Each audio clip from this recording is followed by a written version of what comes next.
Welcome to Binance course lecture number 3। इस lecture में हम बात करेंगे कि किस तरीके से आप अपने बाइनेंस अकाउंट की 2 स्टेप वेरिफिकेशन ऑन कर सकते हैं। 2 स्टेप वेरिफिकेशन ऑन करना बहुत ज्यादा जरूरी है। अगर आपने 2 स्टेप वेरिफिकेशन को अभी तक ऑन नहीं किया है तो आप बाइनेंस में P2P के जरिए ना तो डिपॉजिट कर सकते हैं और ना ही किसी भी मेथड में आप यहां से विड्रॉल ले सकते हैं। और इसके अलावा अगर आपका 2 स्टेप वेरिफिकेशन ऑन नहीं है तो खुदा ना खास्ता आपका अकाउंट हैक भी हो सकता है। तो इसलिए 2 स्टेप वेरिफिकेशन को आपने लाजमी ऑन करना है। सिर्फ और सिर्फ 1 से 2 मिनट के अंदर आप अपने 2 स्टेप वेरिफिकेशन को ऑन कर सकते हैं। तो चलिए देखते हैं कि किस तरीके से आपने 2 स्टेप वेरिफिकेशन को ऑन करना है। गाइस, 2 स्टेप वेरिफिकेशन ऑन करने के लिए सबसे पहले आपने इन 3 लाइंस के ऊपर क्लिक करना है जो इस कॉर्नर पे आपको नजर आ रहे हैं। इस पे क्लिक करने के बाद यहां से आपने सिंपल अपने इस नाम के आगे इस वाले ड्रॉप डाउन पे क्लिक करना है। जैसे आप इस पे क्लिक करेंगे यहां पर आप चेकआउट कर सकते हैं। आपको एक सिक्योरिटी का ऑप्शन दिख रहा है। सिंपली आपने सिक्योरिटी के ऑप्शन पे क्लिक करना है। इस पे क्लिक करने के बाद यहां पर आप चेकआउट कर सकते हैं। आपको पास की, इसके अलावा ऐप ऑथेंटिकेटर, ईमेल और पासवर्ड, और इसके अलावा यहां पर अगर आप इस ड्रॉप डाउन पे क्लिक करें तो यहां पर आपको पे पिन और इसके अलावा फोन नंबर दिख रहा है। सबसे पहले आपने फोन नंबर की वेरिफिकेशन करनी है। सिंपली आपने इस पे क्लिक करना है। इस पे क्लिक करने के बाद यहां पर आपको ऐड फोन नंबर का ऑप्शन दिख रहा है। सिंपली आपने इस पे क्लिक करना है। इस पे क्लिक करने के बाद सबसे पहले यहां पर आपने अपना फोन नंबर एंटर करना है। यहां से आपने सिंपल गेट कोड पे क्लिक करना है। गेट कोड पे जैसे आप क्लिक करेंगे आपको फोन नंबर पर एक ओटीपी रिसीव होगी। सिंपल उस ओटीपी को यहां पर आपने डालना है तो आपकी फोन नंबर की वेरिफिकेशन यहां पर हो जाएगी। फोन नंबर की वेरिफिकेशन करने के बाद सबसे इंपॉर्टेंट यहां पर वेरिफिकेशन आ जाती है आपकी ऐप ऑथेंटिकेटर की वेरिफिकेशन। इसको आपने लाजमी करना है। तो किस तरीके से आप कर सकते हैं, सिंपली यहां से आपने ऑथेंटिकेटर ऐप के इस वाले ऑप्शन पे क्लिक करना है। इस ऑप्शन पे क्लिक करने के बाद सिंपली यहां से आपने इनेबल के बटन पे क्लिक करना है। इनेबल के बटन पे क्लिक करने के बाद यहां पर आप चेकआउट कर सकते हैं। आपको यह कोड दिया जा रहा है, जस्ट आपने इस कोड को यहां से कॉपी करना है। कोड कॉपी करने के बाद आपने बैक आना है। बैक आने के बाद आपने प्ले स्टोर से गूगल ऑथेंटिकेटर की इस वाली एप्लीकेशन को इंस्टॉल करना है। जब आप इस एप्लीकेशन को इंस्टॉल करेंगे, ओपन करेंगे तो आपके सामने कुछ इस तरह का इंटरफेस नजर आएगा। यहां पर आप चेकआउट कर सकते हैं। आपको एक प्लस का आइकन दिख रहा है तो सिंपली आपने इस प्लस के आइकन पे क्लिक करना है।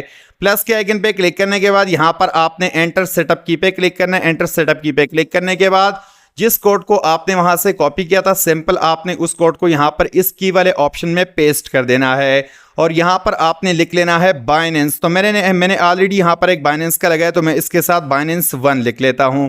सिंपल ये आपने यहां पर लिख दिया है और यहां से आपने सिंपल ऐड के बटन पे क्लिक करना है। ऐड के बटन पे क्लिक करने के बाद यहां पर आप चेकआउट कर सकते हैं। कोड जनरेट हो चुका है तो सिंपली इसको मैं कॉपी कर लेता हूं। कॉपी करने के बाद वापस से मैं बाइनेंस के ऑप्शन पे आता हूं। नेक्स्ट के बटन पे मैं यहां से क्लिक कर देता हूं और उस कोड को यहां पर पेस्ट करके मैं सबमिट के बटन पे क्लिक कर देता हूं।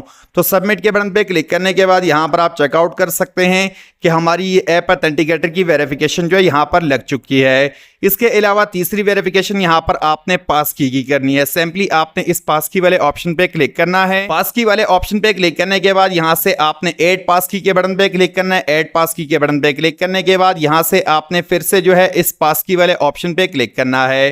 पास की वाले ऑप्शन पे क्लिक करने के बाद यहां पर जो एप्लीकेशन था आपका ऑथेंटिकेटर उसमें कोड जनरेट हुआ होगा। सिंपल आपने उस कोड को दोबारा से जो है कॉपी करके यहां पर लाकर पेस्ट करना है। तो इसको यहां से मैंने, बल्कि यहां पर ये न्यू आ चुका है तो इसको सिंपली यहां से मैं इसको कॉपी कर लेता हूं। कॉपी करने के बाद वापस से मैं एप्लीकेशन पे आता हूं। सिंपली यहां पर इसको पेस्ट कर देता हूं। यहां पर आप चेकआउट कर सकते हैं कि ये लग चुका है। तो यहां पर आप चेक कर सकते हैं। अब यहां पर मेरे सामने क्रिएट पास की का ऑप्शन आया है। मेरे पास ऑलरेडी फोन में पास की, अगर आपके पास ऑलरेडी नहीं है तो सिंपल आप यहां पर अपने पासवर्ड को एंटर करेंगे या फिंगरप्रिंट को यहां पर लगाएंगे तो आपका यहां पर जो है पास की बन जाएगा। तो मैं इसके साथ कंटिन्यू कर सकता हूं या यहां पर नया भी बना सकता हूं। चूंकि मेरे डिवाइस में ऑलरेडी है तो मैं इसके साथ कंटिन्यू ज़्यादा जो है वो बेस्ट लगेगा। तो सिंपल अगर आपके पास नहीं है तो यहां से आप जो यूज़ डिफरेंट पे कर सकते हैं। मैं इस पे कर देता हूं। करने के बाद यहाँ पर जो मेरे फ़ोन का स्क्रीन लॉक है वो यहाँ पर मैंने एंटर कर देना है। अगर आपके मोबाइल फ़ोन में फिंगरप्रिंट है, ये टैबलेट इसमें नहीं है तो इसलिए यहाँ पर जो है मैं स्क्रीन लॉक को एंटर कर रहा हूँ और यहाँ से जस्ट मैं कन्फर्म के बटन पे क्लिक कर रहा हूँ। कन्फर्म के बटन पे क्लिक करते यहाँ पर आप चेकआउट कर सकते हैं कि हमारी यहाँ पर पास की भी हो चुकी है। पासकी का फायदा आपको ये होता है कि आप फौरी तौर पर अपने अकाउंट से कोई ट्रांजैक्शन करना चाहें तो ये सारी चीज़ों की आपको ज़रूरत नहीं पड़ेगी। तो इन तीनों वेरिफिकेशंस को आपने लाजमी करना है। फ़ोन नंबर, इसके अलावा जो है ईमेल का आपका ऑटोमेटिकली हो जाता है, जैसे आप अकाउंट बनाते हैं उस टाइम हो जाता है, और यहाँ पर ऐप ऑथेंटिकेटर और पासकी का, तो इससे आपका अकाउंट सिक्योर भी हो जाएगा और बाइनेंस के हर फीचर को आप यूज़ भी कर सकेंगे। तो उम्मीद करता हूँ ये लेक्चर आपको पसंद आया होगा। ये सारे काम आपने लाजमी करने। अपना बहुत सारा ख्याल रखिए, अपने चैनल का भी ख्याल रखिए। अल्लाह हाफ़िज़।